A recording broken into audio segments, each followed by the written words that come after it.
Maret awal ya, tiba-tiba udah mulai goyang-goyang begitu, kita udah mulai wah panik. Jadi tiba-tiba langsung jatuh gitu, wah kita jadi cukup shock, cukup kaget.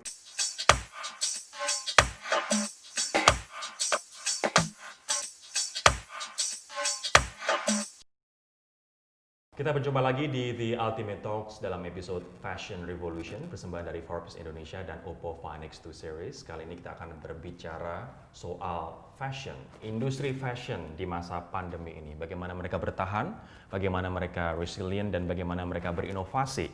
Nah, sudah hadir dalam diskusi kita di The Ultimate Talks kali ini ada Samuel Wongso dari Wong Hang Tailor. Sam, apa kabar? Halo, baik bro. Ada juga Regina Rafika dari ATS The Label. Regina, apa kabar? Baik. Oke, mungkin saya akan ke Samuel terlebih dahulu. Sam, jadi secara brand, Wong Hang kita sudah tahu 8 dekade di Indonesia, 85 tahun Yes. tepatnya, sudah lama banget gitu. Ya. Tapi secara brand, dan kamu adalah generasi keempat dari bisnis keluarga ini, Wong Hang kemana sih sebenarnya arahnya? Oke, jadi dari sejak Wong Hang itu ada sampai sekarang, kita tetap di industri yang sama yaitu jas.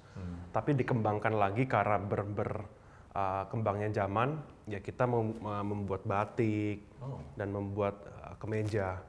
Jadi memang mainnya adalah tetap dari dulu adalah kita membuat setelan jas itu. Karena dari tahun 1933 kakek buyut saya sudah membuat jas dan semua langganannya pada waktu itu adalah orang Jepang, orang Belanda, dan ya beberapa orang Indonesia. Dan kalau misalnya saya melihat profil dari customers-nya, mulai dari penyanyi, aktor, sampai dan Presiden Jokowi. Oh ya, jadi ya karena memang sudah dipercaya dari tahun ke tahun, pemimpin negara, lalu aktor, ya semua lah. Jadi sampai news anchor juga pakai ya, gitu.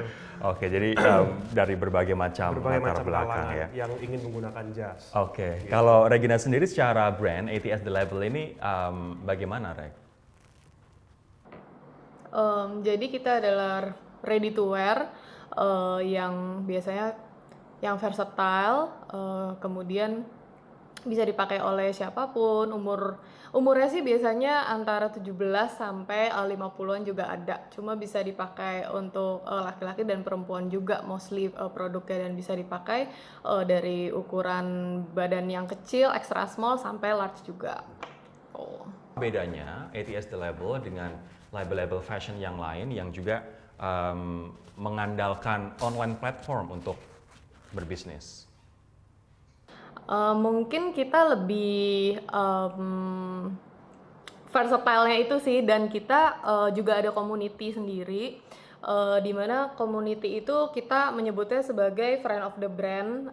Jadi setiap ada new collection dan apapun, kita selalu bekerja sama dengan friend of the brand itu gitu. Dan dan juga community.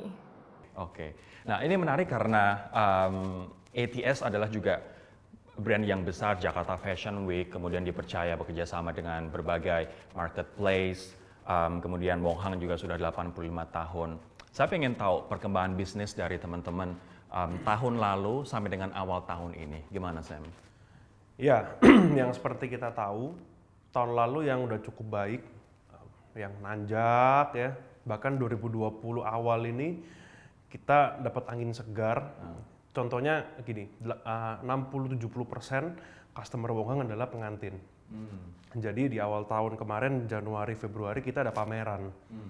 Dari Februari saja kita dapat database dan klien yang sudah deal untuk menikah di bulan September, Oktober paling puncak. Yes. Itu sampai 400 nama, 400 klien yang sudah deal. Jadi bisa dibayangkan berarti tahun 2020 ini hype untuk pernikahan kan. Tapi apa boleh buat, bulan Maret tiba-tiba kita ada kejadian sampai bulan Juni sekarang ini. Yang bisa dibilang omset kita bisa langsung merosot sampai 85%. Karena itu adalah market share terbesar 60-70% dan 400 nama itu akhirnya menunda atau membatalkan sementara. Beberapa sudah bikin dan beberapa menunda pernikahannya. Yang sudah bikin ya sudah, jasnya harus diambil. Tapi yang belum bikin masih galau kapan dia mau menikah kan. Jadi ya itu jadi masalah juga buat kita karena ya itu kan lumayan gitu untuk cash flow kan kalau kita Artinya bilang di dibanding bisnis. 2018, 2019 dan awal 2020 itu kan benar-benar trennya sebenarnya signifikan. Ya, dan yang paling menonjol dari database itu adalah tanggal 10 Oktober 20 karena 10 10 20 itu satu cabang aja bisa ada 23 nama satu cabang. Kita ada 9 cabang di Indonesia, jadi ya lumayan gitu. Oke. Kalau Regina tahun lalu gimana, Reg? Di tahun 2019 yang lalu bisnis kami cukup berkembang. Mesti kompetisi women's brand online kan menambah terus gitu ya. Cuma salah satu pencapaian di tahun lalu yang kami achieve adalah seperti launch dari beberapa collab collection dengan beberapa nama besar dan juga beberapa brand beauty dan healthcare besar. Kemudian juga collab collection ini tidak hanya membantu kami untuk reach fanbase dan audience yang lebih besar lagi, tapi juga membantu build relationship dan partnership di mana yang tadi aku bilang itu community itu gitu. Kemudian untuk collab collection itu menjadi sesuatu yang dinantikan oleh customer ATS sih, dan responnya itu sangat baik. Artinya kalau dibanding dengan tahun 2018, 2019 ini salah satu your best year, golden year atau gimana Regina?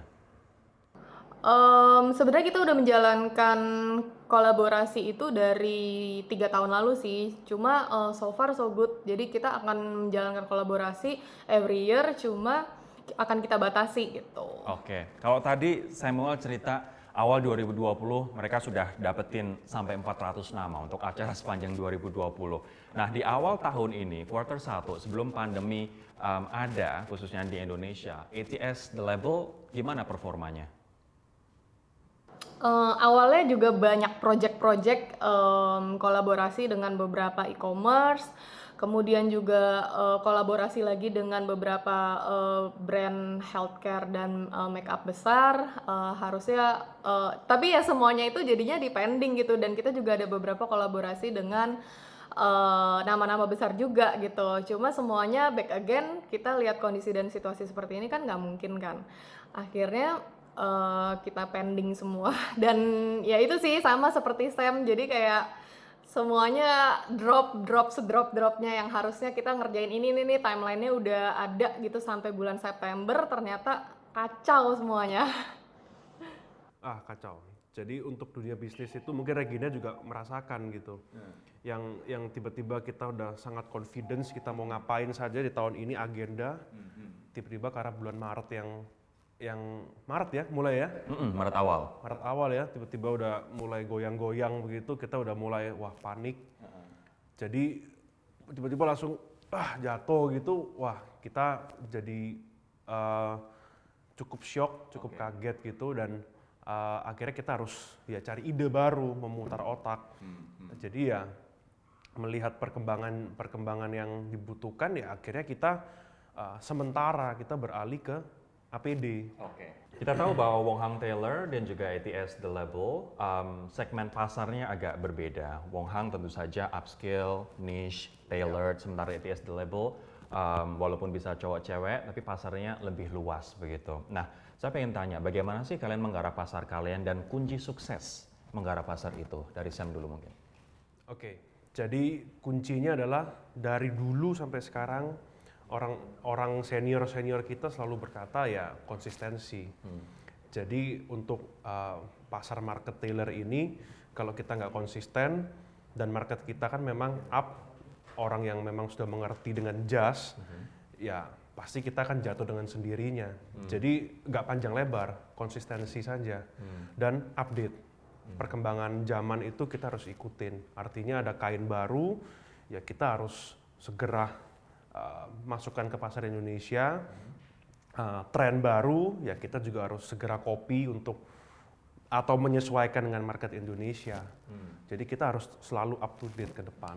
Selalu up to date dan juga selalu mengikuti Konsisten. dan selalu konsisten ya. Iya. Kalau market di Indonesia kamu mempelajarinya seperti apa?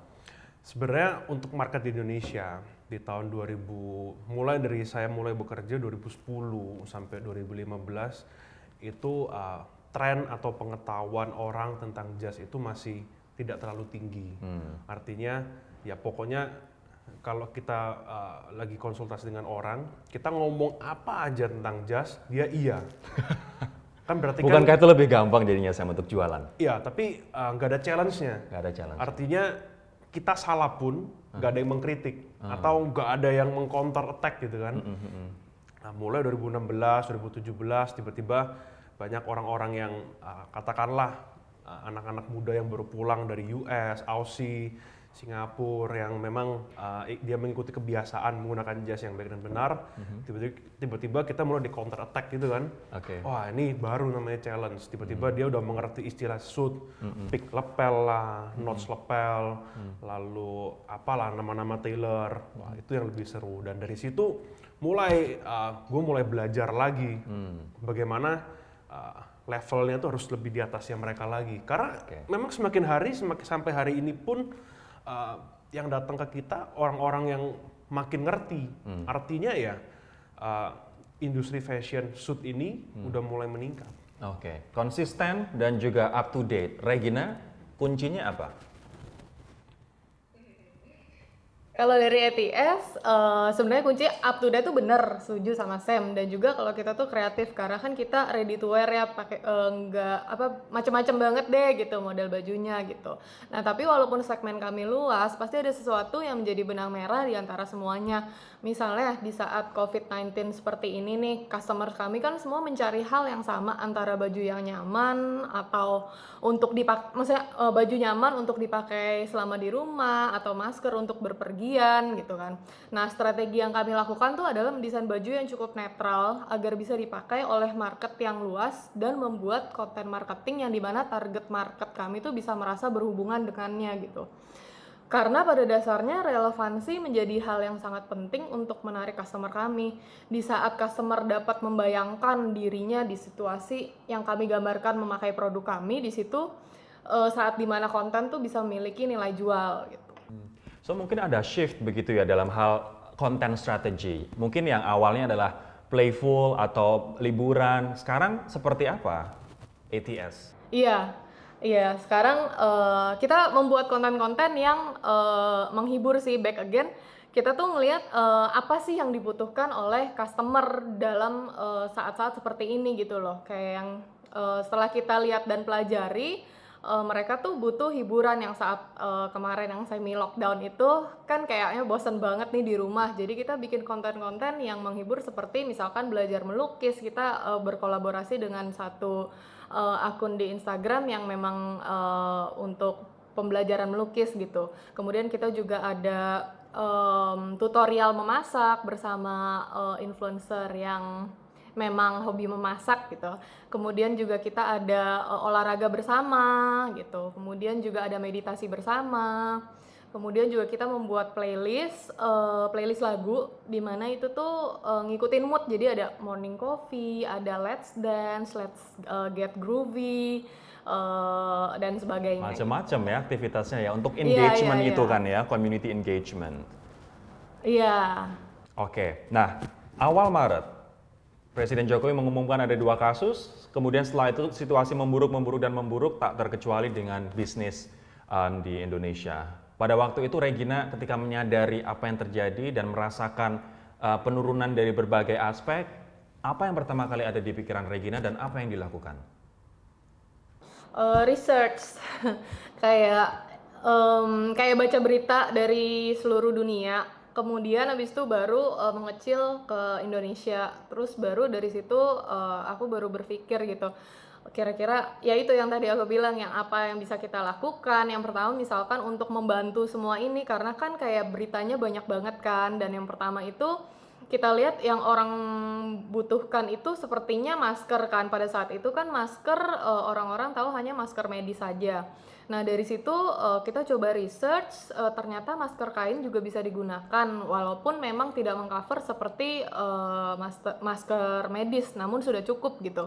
Nah dari situ kita menggunakan bahan-bahan yang wasted, bahan-bahan sisa potongan-potongan kain dari produk-produk ATS kita jadikan masker, dan itu kita jualnya cuma 10.000 per piece.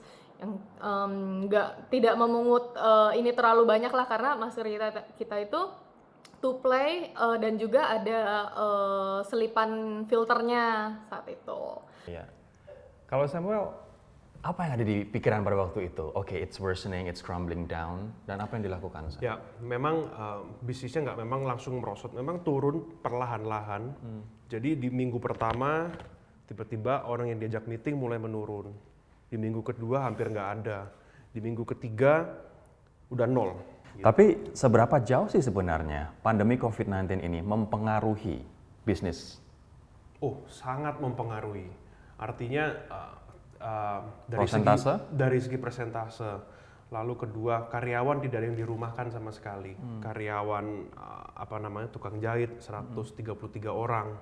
Lalu marketing dari semua cabang Nggak ada yang dirumahkan. nggak ada dirumahkan. Dan kita akhirnya karena sistem dari bisnis kita adalah kekeluargaan, kita panggil semua, kita kumpulkan, ya kita bilang kita nggak akan merumahkan kalian, tapi kita akan beralih ke satu pekerjaan, yaitu bikin APD. Oke. Kalau boleh tahu, Sam, persentase turun berapa, Sam? 80-85% yang langsung drop segitunya. Jadi kita ngomong ke mereka kita akan bikin APD. Jadi yang biasa ongkos kalian segini kita akan potong. Harus Yang sesuaikan. penting kalian tetap makan, keluarga bisa jalan, saya pun juga tetap bisa survive. Ya akhirnya ya berjalan sampai hari ini, dan dari hari-hari ini kita udah mulai sedikit-sedikit meningkat. Apakah pengalaman yang sama juga dialami oleh ATS The Label, right? Iya, betul. Sama sih. Yang penting tukang-tukang dan tim semuanya bisa dapat makan lah, ibarat kata gitu. Dari kemarin juga kita nggak ada pemotongan yang besar gitu, nggak ada sih. Untungnya kita masih berusaha bersama-sama gitu, walaupun work from home. Artinya nggak ada pengurangan karyawan atau merumahkan mereka, nggak ada? Nggak ada. Oke. Kalau secara omset, kalau boleh tahu, turun berapa persen, Regina?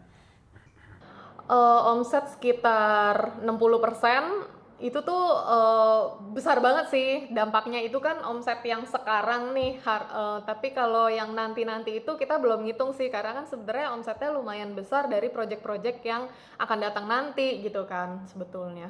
Jadi hilang begitu ya? Iya, betul. Nah, ini soal adaptasi dan inovasi yang dilakukan. Tadi menarik banget cerita soal APD, khususnya untuk penggali kubur. Ya. Sejauh apa APD yang dihasilkan oleh Wonga ini diserap oleh rumah sakit ataupun klinik atau bahkan mungkin gugus tugas, Sam? Oke, jadi membuat APD ini challenge banget. Kita juga belajar hal baru. Kita harus mempelajarin APD yang spek 1, spek 2, spek 3, grade-nya ya. Lalu akhirnya kita setelah research, kita mendapatkan spek yang kedua. Jadi udah discuss dengan dokter-dokter di Wisma Atlet. Yang paling dekat lagi sama dokter Tompi. Dia sampai ajarin kita bahan apa yang paling baik yang seharusnya, bahkan potongannya pun dia ajarin kita supaya mereka tuh lebih simple, cara buka bajunya secepat mungkin, cara pakainya senyaman mungkin karena dia pakai seharian. Di sana kita belajar banyak banget, sampai belajar dari YouTube yang seumur-umur nggak pernah membayangkan kita harus Shift. ya sementara harus pindah ke industri ini. Tapi kita bersyukur banget, belajar banyak akhirnya. Saya tahu banget spunbond 70, spunbond 90, mana yang bagus, lalu yang laminating, semuanya kita pelajarin, dan sekarang kita dapat grade 2. Grade 2 tuh udah lumayan bagus banget. Memang nggak bisa masuk ke ICU, tapi paling nggak untuk yang gugus tugas dan suster yang di UGD, Betul. itu udah cukup baik. Karena banyak juga yang tenaga medis yang tidak harus ada di ground zero, tapi mereka yang ada di ruang reception, mereka yang ada di misalnya apoteknya atau misalnya ada di mana, mereka juga butuh proteksi juga. Betul, kan? betul sekali. Kalau Regina, selain masker yang diproduksi dari kain sisa produksi tadi, apalagi inovasi yang dilakukan, adaptability yang dilakukan? Kemarin kita, ya selain bikin masker, kita juga ada selama beberapa periode, kita ada memberikan sumbangan, itu ada tim marketing yang mengurus juga kepada satu yayasan ya, kepada satu yayasan. Di situ nanti mereka yang akan membagikan, misalkan dibagikan uangnya saja atau makanan atau bagaimana gitu. Cuma kalau dari kita pribadi, dari hasil penjualan beberapa periode kita sumbangkan ke mereka. Karena kalau saya pribadi agak takut untuk bikin APD itu seperti yang tadi Sam cerita. Kalau Sam kan ngerti banget nih, tapi kita pada iya pada saat itu tuh kayak mau belajar, tapi jujur aku nggak ada temen dokter yang deket gitu loh, yang bisa ditanya-tanya dan sebagainya. Dan itu kan banyak pros and cons-nya kan, mungkin Sam tahu sendiri ya, kayak ya paling bikin APD kayak gini bisa buat tukang sampo atau gimana gitu. Kalau Sam kan ngerti banget nih gitu. Pada saat itu kita takut karena itu adalah nyawa orang gitu kan, gitu. Jadi kita ya udah, kita sumbangan aja deh kita mikirnya. Rek, tapi ini pebisnis yang luar biasa loh. Di saat kita semua sama-sama turun, omsetnya bahkan jauh turun, tapi kita tetap memikirkan orang lain dan kita tetap memikirkan menyumbang itu. Gitu. Dengan produksi masker dan omset yang terus sampai 60%, gimana caranya biar bisnis bisa tetap afloat, Rek? Cara seperti apa yang harus otak seorang Regina tuh diputar biar bisa ini tetap jalan gitu? Jadi dari awalnya brief tim dulu sih, kayak gimana nih situasi begini dan kedepannya akan bagaimana. Sempet juga dibilang kalau misalnya penjualannya drop sedrop-dropnya seperti ini, kita bakalan cash flow bakalan hancur nih, bakalan ada pemotongan gaji dan sebagainya gitu, pemotongan gaji yang cukup besar. Tapi ternyata thanks God ternyata tidak terjadi gitu, karena ya itu kita cepat melakukan perubahan-perubahan gitu. Jadi yang dari tukang jahit juga misalkan bisanya kerja berapa, kita bagi 2 shift sehingga bisa lebih cepat gitu. Kemudian juga anak-anak marketing juga harusnya kan bekerja cuma 9 to 6 gitu. Tapi mereka juga masih sampai kayak jam 12 malam, masih kayak mereka masih meeting sendiri dan lain-lain gitu. Jadinya jadi every 3 or 4 days setelah briefing, biasa mereka udah come back to me, udah kayak ya udah gini-gini aja. Jadi kita udah brainstorm bareng lagi dan udah bisa eksekusi langsung gitu. Inisiatifnya justru malah muncul begitu ya? Iya. Tim sih, itu semangat tim. Kalau sekarang omset sudah mulai naik, ini apalagi kan sudah memasuki masa transisi, PSBB transisi, orang udah mulai sebagian bekerja di kantor, udah mulai naik belum? Sudah mulai naik dari hari Minggu kemarin sih, sudah mulai naik sih. Tapi this week even better. New normal bagi industri jas yang sangat niche, yang harus ketemu orang, yang harus ngukur, akan seperti apa? Nah, itu awalnya kita sempat pusing sekali, karena ya yang namanya tailor, nggak mungkin kita bisa virtual kayak begini, ya kan? Mungkin kalau cuma untuk salesnya kita jualan saja masih memungkinkan, tapi kan nggak mungkin kita terus-terusan kayak begini. Ya akhirnya kita yang berubah standar kebersihan. Artinya kita mulai membuat campaign di sosial media kita menjelaskan ke klien, ke semuanya bahwa tailor kita ini bersih. Meteran kita ini selalu kita semprot dengan disinfektan. Kita bersihkan semua, kursi semua, habis tamu pulang kita lap semua meja. Bahkan biasanya kalau tamu itu bisa sampai ngantri, kita sekarang kasih jeda 1 jam. Supaya apa? Kalau dia selesai 30 menit atau 45 menit, dia pulang, masih ada kesempatan untuk bersih-bersih semua, toilet dan lain-lain semua. Jadi, dan kita pun sebagai desainer juga pakai masker, sarung tangan, supaya apa? Dia datang dan dia merasa, ya udah, kita bersih aja. Jadi ya mungkin standar kebersihan kita yang ditingkatkan. Karena tailor ini kita kontak langsung dengan orang, kita ukur badan, kadang-kadang kita pegang punggungnya, kita cek semua. Ya itu kan paling rawan gitu. Jadi ya tetap tamu pakai masker, saya pun pakai masker. Kalau Regina, new normalnya seperti apa Regina? Yang tentu saja tidak ketemu customer, ngukur, beda banget dengan shoot begitu. Kalau ATS The Level seperti apa? Mostly hampir sama sih, kalau karena kan kita base-nya jualannya online. Dan showroom kita sih belum buka juga. Jadi so far ya masih online aja terus. Oke. penjahit, tukang pattern, atau embroiderer seperti apa? Iya, mereka juga menjalankan new normal yang seperti sekarang itu sih, sama seperti Sam harus, pokoknya udah ditulis semua di workshop kayak harus cuci tangan dulu, cuci tangan sering-sering, banyak minum air, kemudian pakai face shield, gitu, dan pakai bajunya yang panjang-panjang. Oke. Sekarang saya pengen tanya soal online platform teman-teman dan juga sosial media karena data dari McKinsey, data dari Asosiasi Pengusaha Retail Indonesia pun mengatakan bahwa bisnis fashion memang sedang turun-turunnya bahkan di Amerika dan Eropa sampai dengan 70%, 80% untuk yang offline store. Kalau dari Asosiasi Pengusaha Retail Indonesia ada data menarik di kuartal 1 memang penjualan retail naik, tapi ini hanya naik 15%, tapi ini hanya 8% dari market size-nya. Artinya walaupun naik nggak membantu banyak karena ini hanya 8% begitu. Nah, gimana ITS Label memanfaatkan sosial media dan juga internet di masa pandemi ini? Dalam kondisi seperti ini kan semua masyarakat pasti emang lebih sering online. Nah, namun memanfaatkannya tuh bukan hanya dengan segi penjualan saja, tapi juga menjadikan sebuah alternatif hiburan yang tadi sebelumnya udah ceritakan itu. Dan juga membangun community biar lebih erat gitu. Bisa dikatakan sebagai mungkin sebagai pengalihan dari berita-berita buruk yang tersebar di media, khususnya media online gitu. Jadi hal ini juga membantu kami dalam halnya meningkatkan jumlah user dan visit Instagram kami dan juga website. Namun tetap sih challenge-nya itu membuat visit menjadi sales, apalagi karena semua sekarang berbasis online kan, jadi persaingan antar brand pun semakin kuat.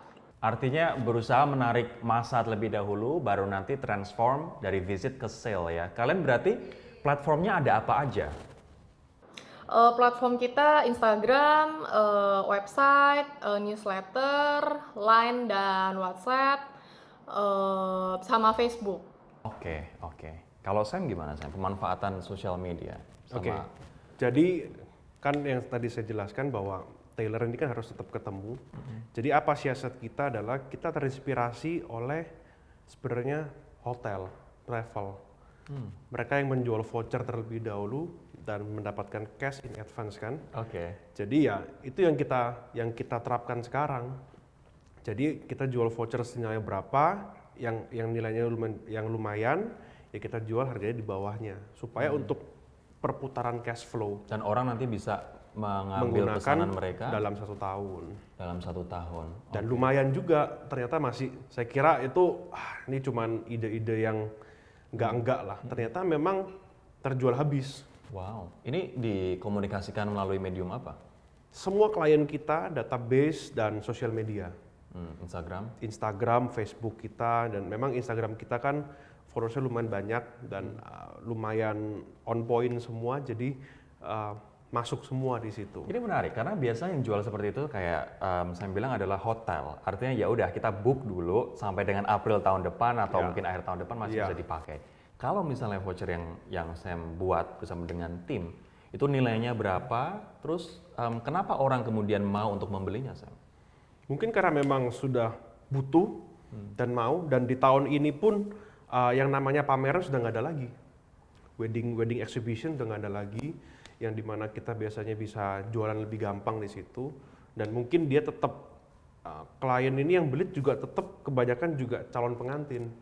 Yang memang waktu itu sempat datang di Januari Februari dan nggak sempat lagi untuk ke wedding exhibition, jadi ya mau nggak mau untuk mungkin dapat harga yang lebih murah ya dia beli voucher. Kalau boleh tahu vouchernya berapa, dijual berapa? 2 juta dijual 1,5. Wow. Ya lumayan lah. Jadi mereka ada potongan 500.000. Dan orang tertarik untuk beli? Habis, kita keluarkan 100 voucher dan habis. Oke. Bagi seorang Regina dan juga ATS The Label, lesson learned dari pandemi ini apa?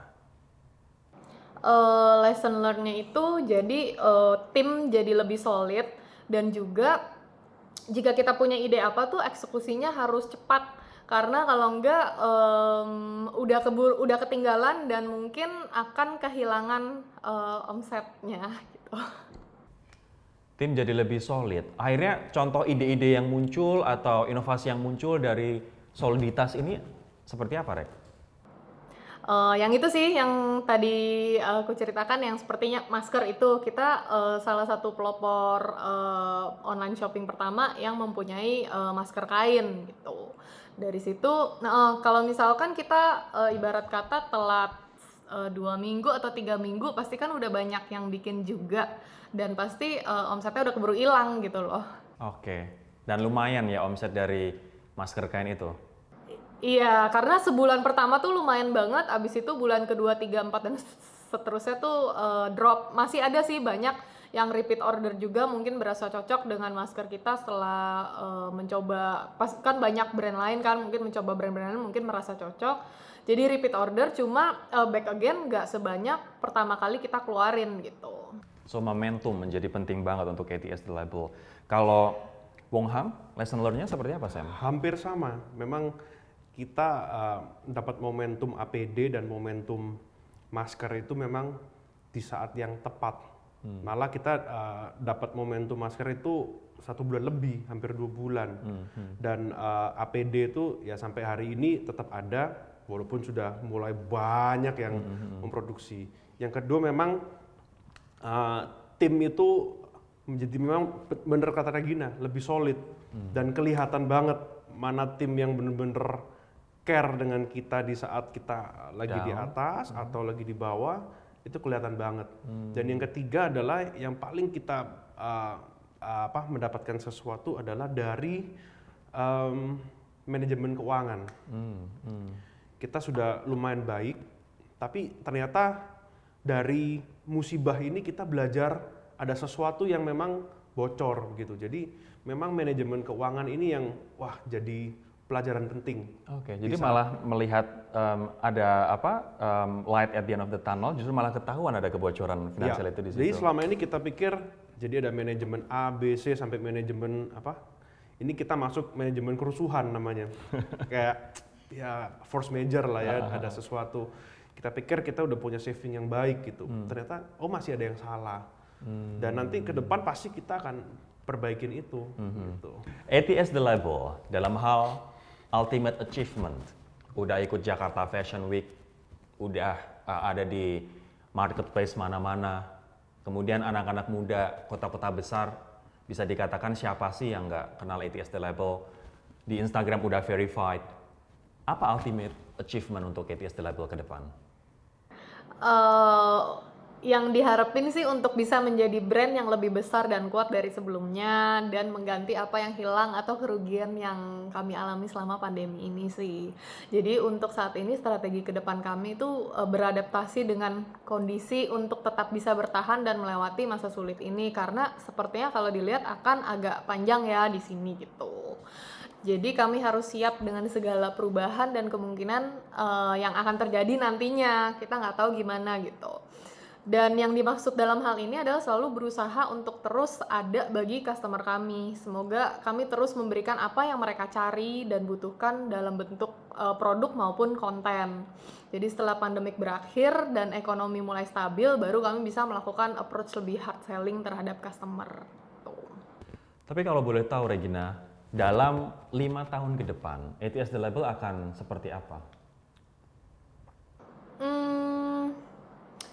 Mungkin akan ada di luar negeri, karena kita juga udah 2 season ikut showroom di Paris. Jadi showroom di Paris itu banyak buyer-buyer dari seluruh dunia datang, karena showroom itu adanya setiap Paris Fashion Week gitu. Yang diharapkan sih itu ada di luar negeri. Iya, dan juga ya itu sih menjadi brand yang lebih kuat dari tahun ke tahun dan banyak kerjasama dengan brand-brand besar yang cocok dengan kita gitu ya, behavior customer-nya cocok gitu. Oke, kalau Wong Hang, ultimate achievement-nya akan seperti apa? Jadi kita akan melanjutkan project di tahun ini. Semestinya kita akan ada pembukaan 2 cabang baru. Salah satunya ya kita ada mau di Aussie semestinya. Ini cabang pertama di luar negeri atau? Cabang kedua. Cabang kedua. Yang pertama ada di Singapura. Oke. Jadi memang kita ada planning, kita akan menjadi tailor yang dari Indonesia yang ke Asia gitu. Kan yang dari Asia banyak yang ke Indonesia. Kita kepengen dari Indonesia, kita pengen ke Asia. Dan memang kesempatan pertama, yang kedua ini kita dapat di Australia dulu. Bukan planning kita mau ke Kuala Lumpur, pengen ke Filipina, pengen ke Vietnam. Tapi malah dapat kesempatan di Aussie. Bahkan seharusnya pun kita berangkat Juni kemarin waktu Lebaran. Untuk mempersiapkan semua itu. Tapi karena ya ada kejadian begini ya apa boleh buat, kita harus tahan dulu. Kita harus pintar-pintar mengatur cash flow untuk ya supaya yang ada di Indonesia ini masih konsisten. Oke, dalam 5 tahun ke depan, sekarang udah ada 2 cabang internasional dan Belum, masih 1 dong. Masih 1 ya. Hampir ada 2. Ya. Di Indonesia ada berapa cabang? Berapa ya? 14 cabang. 14. Ya. Bukan 8, jadi 14. 14. Dalam 5 tahun ke depan, seperti apa wajah Wonghang? Ya mungkin kita akan tetap konsisten di Indonesia dan saya berdoa saja supaya kita bisa menguasai Asia. Merek Indonesia menguasai Asia. Indonesia. Oke, terima kasih banyak Samuel Wongso dan Regina Rafika untuk inspirasi, untuk pembelajaran, dan juga untuk sharing ceritanya di The Ultimate Talks kali ini. Itu tadi perbincangan kita di The Ultimate Talks dalam episode Fashion Revolution. Terima kasih atas kebersamaannya. Kita bertemu lagi di episode selanjutnya. Sampai jumpa.